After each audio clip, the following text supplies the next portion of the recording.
Hello? Okay, so 1944, a man named Anthony Pratt created the game, which later became known as Clue. He was British. There's a British game called Ludo, and so they called it Cluedo as a pun on that. It wasn't released until 1949, so 5 years later. It came to America, and we started calling it Clue instead of Cluedo, because most Americans had never heard of Ludo, so we wouldn't have gotten the pun or the joke. Not the most exciting game, although not the worst game ever. So recently, I came across a review of it, and so I want to some extent, respond to this review. More than anything else, it was six things. The main title was something to the effect of six things wrong with Clue, and ways or six games that fix them. Which that got me looking at it. Then the guy who made the video basically he said Clue should be thrown out. It is outdated and redundant. And while yes, normally I am up, you can make your you can have your opinion about things. You can disagree with me on stuff. Just the very fact that he's telling people they should throw it out and all, it's going to make me start to question his opinion and, of course, respond to it. Now, again, I don't plan on calling him out. I'm not going to do by name.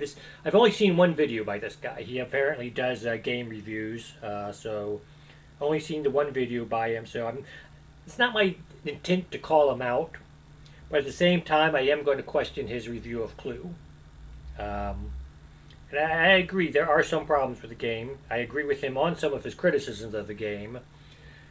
Would I go so far to say you should just throw it out? No. Would I say it's outdated and redundant? No. And it's his saying those few things, and he basically says those within like the first three sentences of his review. So that's what's making me respond to him. Otherwise, it's like, okay, you can have your own opinion. Yeah, I have no problem with that. But if you're going to make these blatant, outright, throw the game out because it's no good, because it's outdated, it's redundant, I'm going to call you out on that a little bit. So he gives his six reasons. He gives games which answer his six reasons, or do better than his. So here's a problem with Clue, and this game does it better. And so my first criticism of him is going to be just that: is okay. So problem number one with Clue is such and such, and this game does it better. But you go and you watch the rest of his video, and it's like, okay, but the game you just suggested still has problems 2, 3, and 5 of Clue. Or it still has. So, if you're going to suggest this game is better than Clue, then you've got to pick games which don't have the same problems. And just saying this game corrects one problem of Clue, but has 4 of the other problems, isn't good enough. So I could probably go on for hours and hours on that. I'm not going to. Instead, I'm going to look at his criticism. I'm going to make my replies on his criticism. And then I'm going to look at how do we fix Clue? Or how could Clue have been done better? Because, better, rather than just tear it apart 100%, let's, anyone can tear something apart. Can you come up with a suggestion of how to do it better? Or how to fix it? So I will be using this guy's criticism of Clue as part of my how to fix it, because I do agree with some of his stuff. Now, reason number 6 he gave, I disagree with 100%. Reason number 6 was Clue cannot be played with small children because it might give them nightmares to play a game about a grisly murder. I think I was 5 or 6 when I first played Clue. Never had a nightmare about it. Yeah, of course, this was years and years and years ago when kids weren't as weak and pathetic as they are now. Not as sheltered, let's say. if kids are weak and pathetic now, it's because their parents sheltered them too much. So I disagree there. So he gives an example. There's another game, and the examples he's given, I've only really played one of them, and so my criticism of his how to fix it is going to be based more or less on I'm depending on his portrayal of the games that supposedly fix it.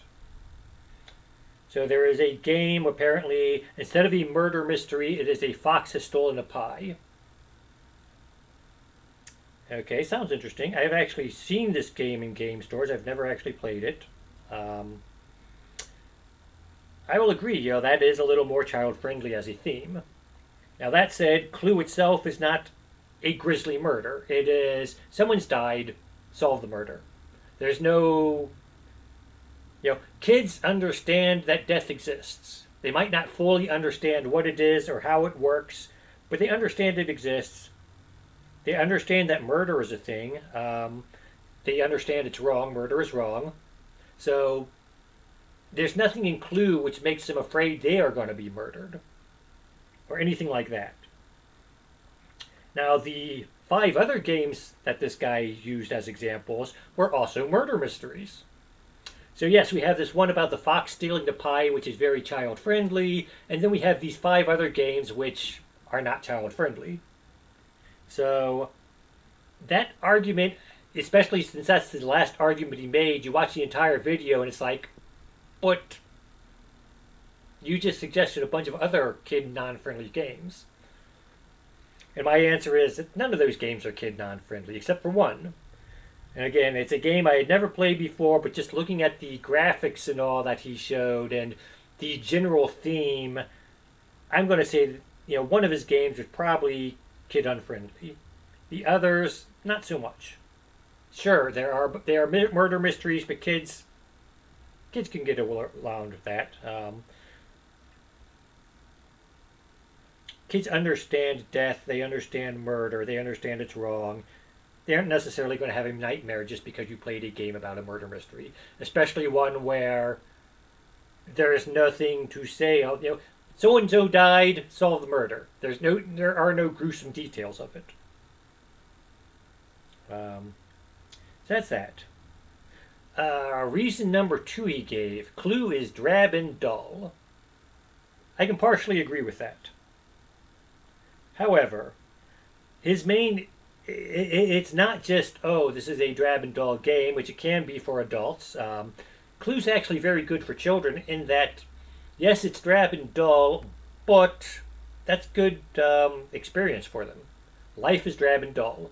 Let's do it in the form of a game where you have to wait your turn. You have to, his argument for drab and dull is to point to another game and say this is more where the players interact with each other more. Clue is you take your turn, next person's turn, you wait for your next turn. Whereas these other games, the game he said is this is better than Clue, it was more interactive. And interactive games are big today. But there are still a lot of games where you have to wait to take your turn. And again, children learning to wait to take their turn is good for them. I mean, there are a lot of quote-unquote life lessons you can learn from Clue. It's more or less just how to work in society. You don't always get your way. You got to pay attention to other people. You got to wait your turn. There are a lot of good life lessons that Clue could teach a kid. And so to that extent, back to the Fox game. He said this is good because kids can play it, and then he turns around and says it's a little boring for adults though. And so to the same extent, Clue, yes, Clue as a child, yeah, because I get to solve this mystery. It wasn't boring. It was, sure, I have to wait my turn, but I'm solving a mystery. This is cool. As an adult, I look back at it and say, yeah, it's not really a great mystery. But for a kid, it was more interesting, and I learned some life lessons. I learned to wait my turn. I learned to, not cheat, or in some cases, how to cheat. So it's not a bad game in that review, or it's not drab and dull for children. For adults, yes, it's drab and dull. Um, we also have the generation of kids who are raised on video games, and that's just society's bad. You know, Clue is boring to them because society has failed them completely, and parents who don't teach their kids to play board games or play outside or do stuff like that, it's their fault. It's not Clue's fault.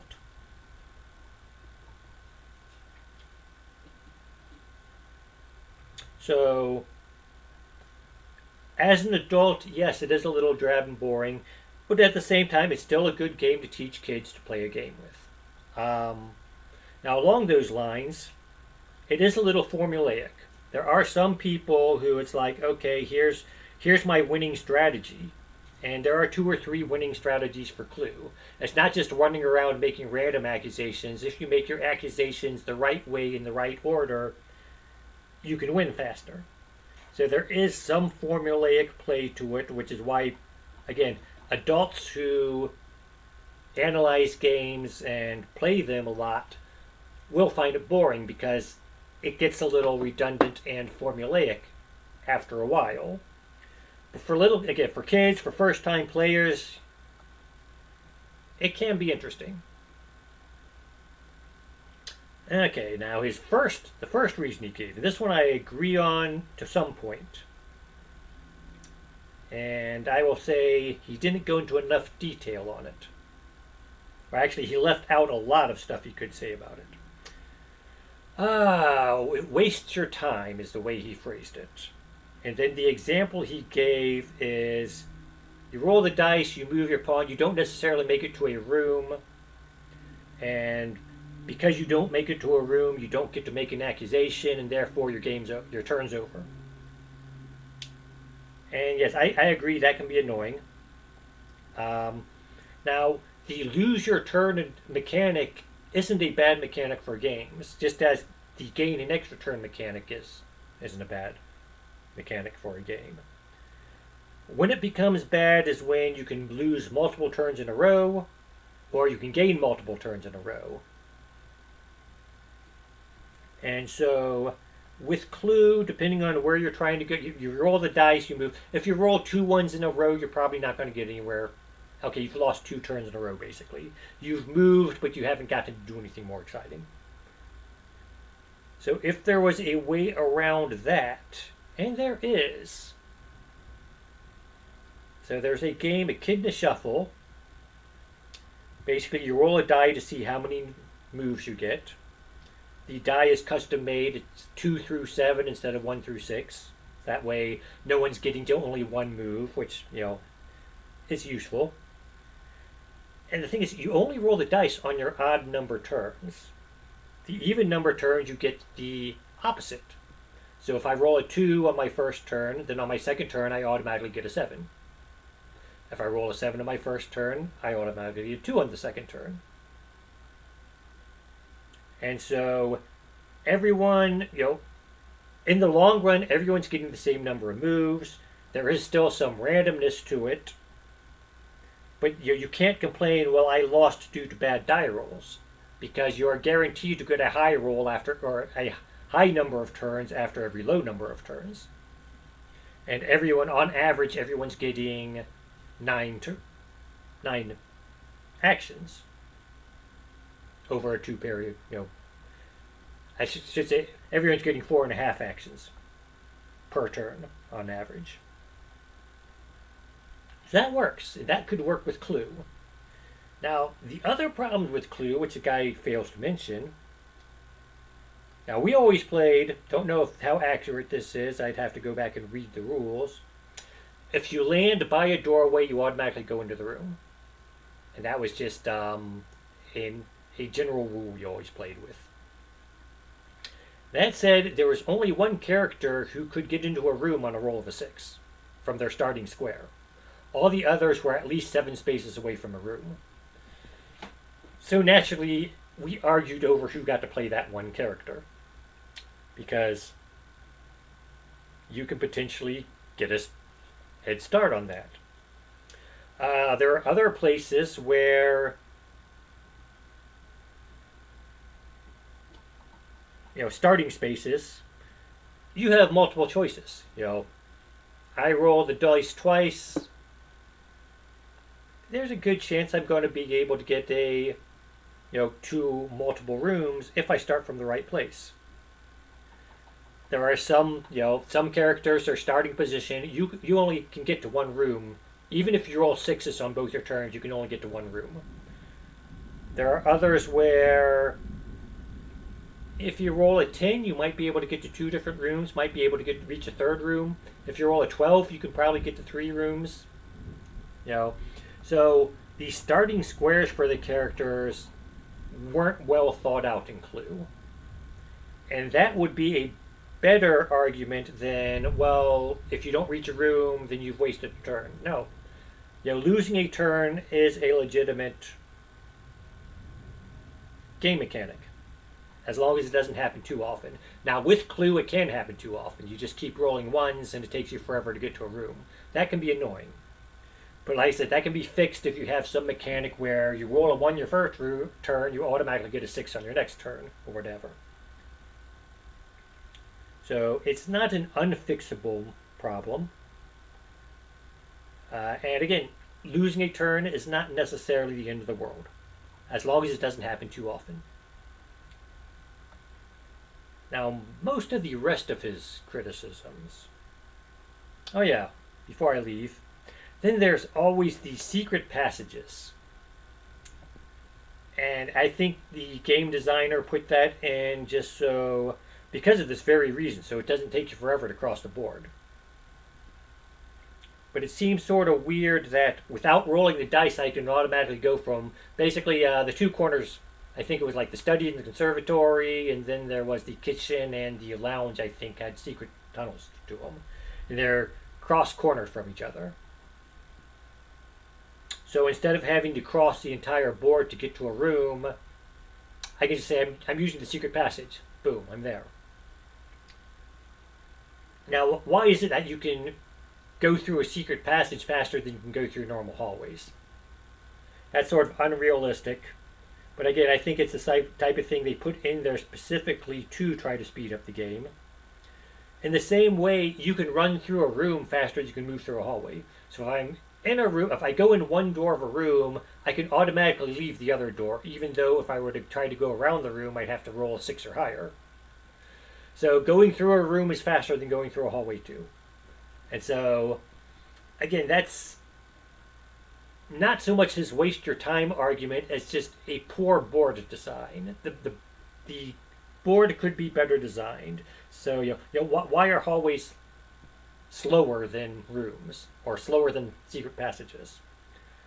Now there is a game, Kill Dr. Lucky, also it's not a murder mystery. It is the victim starts out alive and you just want to kill him. So it's actually sort of a twist on murder mysteries. Solves a lot of problems of Clue just because the person's not dead yet. And in that, there are hallways, but the hallways count as one space. It's not, here's a room which is one space, and then there's a hallway outside which is 10 different spaces. It is, you step into the hallway, you step into the next room. There is no rolling to go multiple squares. So that's one way Clue could be cleaned up, is making the hallways larger spaces instead of a bunch of smaller squares you gotta move through. Okay, now the rest of his reasons. Basically, he has 3 more. They could all be lumped into one reason, and that is it's a badly made mystery. Which I agree with also. It's one of those things, as a kid, you don't think about. But as you get to an adult, you look at it and say, this is the stupidest thing ever. So he calls it, 1, it doesn't make sense. And the reason he gives there is the murderer knows that the murderer doesn't know that they do it. Basically, I'm playing Colonel Mustard. Colonel Mustard did it. I don't know that. So I'm trying to solve a murder which I did. I don't know where it was done. I don't know how it was done.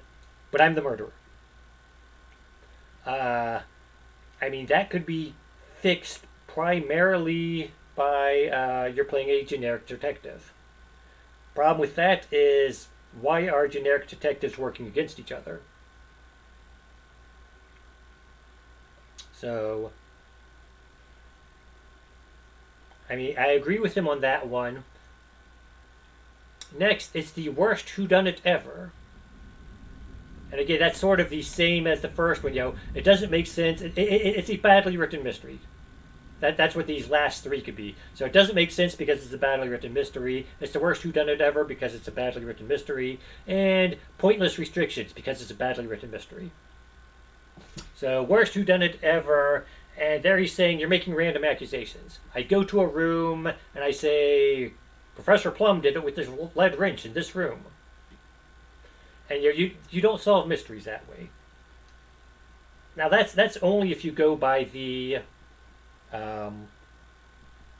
text. What is it called? Flavor text.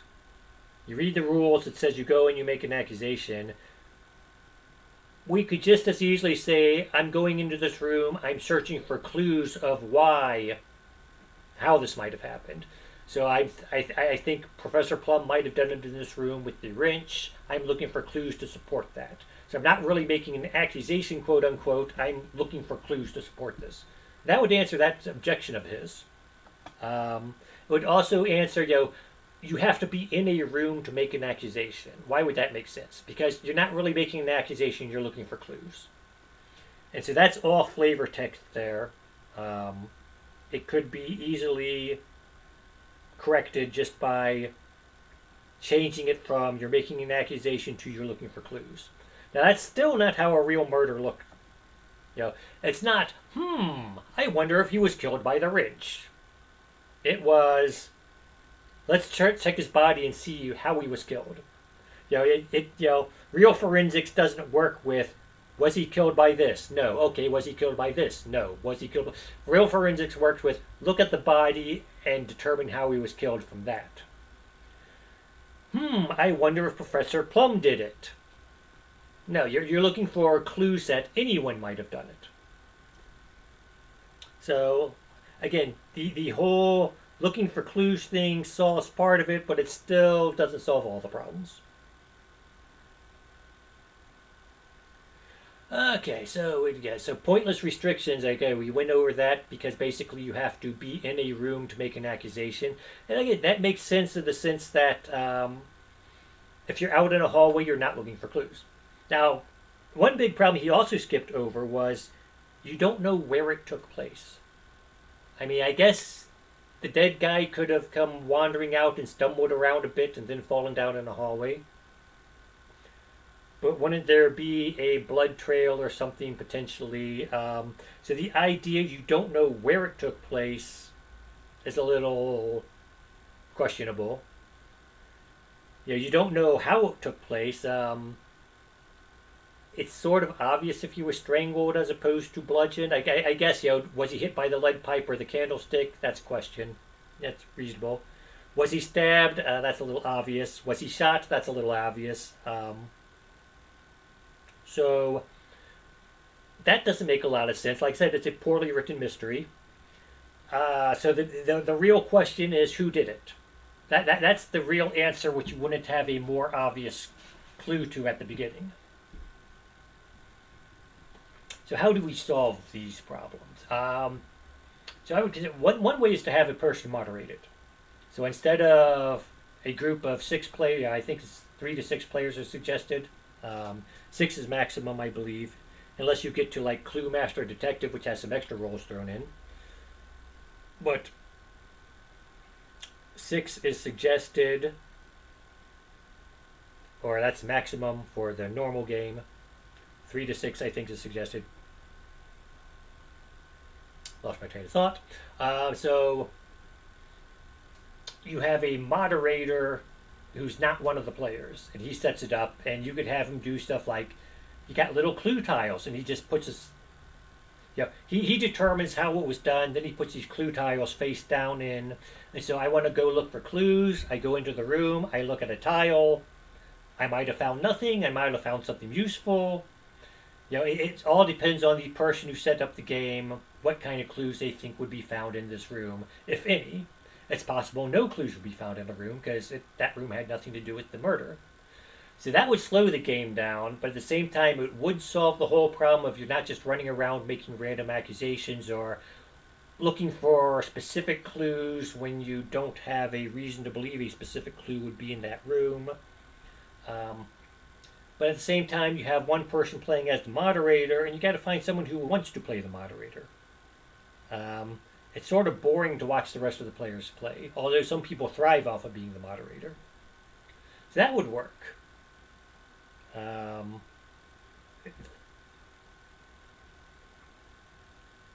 of course, again, moderated games can be fun, and moderating a game can be fun, but finding people who want to be moderators and just watch instead of actually participating can be difficult too.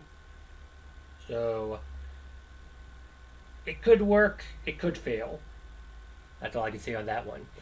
Um, so that was mostly it. I mean, that is, if I were to try to fix Clue, I would have to go with a moderator of some sort. Um, so if we want to get back into reality, so we want to make this more like a real murder, you would have to do things like, okay, if I'm playing a character who is the murderer, I know I'm the murderer. As such, that character has to have the ability to try to frame other characters. His his ability to frame has to fail somehow. So wait a second, I saw Bob leave the room, and another character says, "No, me and Bob were over in the kitchen at the time this happened. He wasn't. You're lying when you say he left the room because I was actually in the other room with him because the moderator told us we were in the same room when it happened." So, like I said, the murderer has to have a chance to frame other people, but that chance to frame them also has to fail. So we're getting into more complex rules. And that's one thing you have to consider about Clue was they wanted to keep it simple. They didn't want to make it super ultra complex, and they did a good job at that. While at the same time making it a quote unquote solvable mystery. And could it have been done better? Yes. Was it done terrible? No. Should it have been thrown out? No. Is it good for children? Yes. I mean, I keep hammering away at these points just because, again, the guy who did the analysis, like I said, he's welcome to his opinion. His analysis I disagree with. Here's why I disagree with it. Not going to call him out by name because, I mean, he does do a fairly good job at, analyzing the problems, although some of them were his opinion. So, um, that's pretty much it.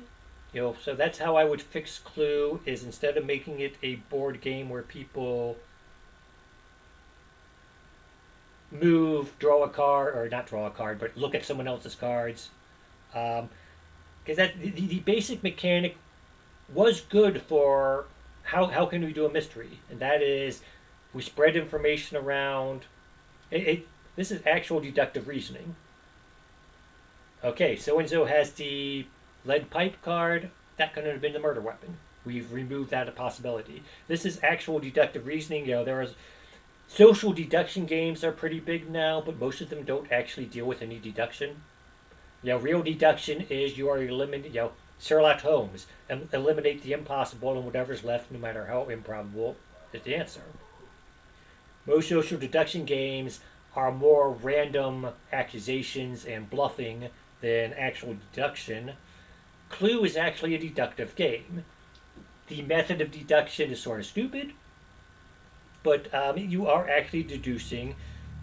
Goes back to it helps children learn how to think rationally to some small extent.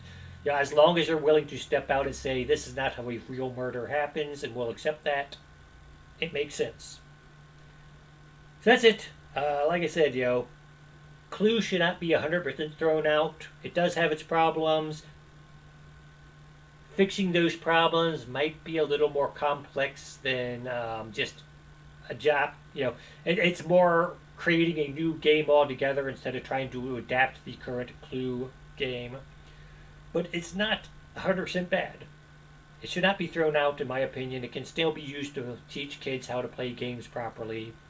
Um, Again, that's all my opinion. Someone else had an opinion separate from that. He's welcome to it. That's it. Play fair and have a good day.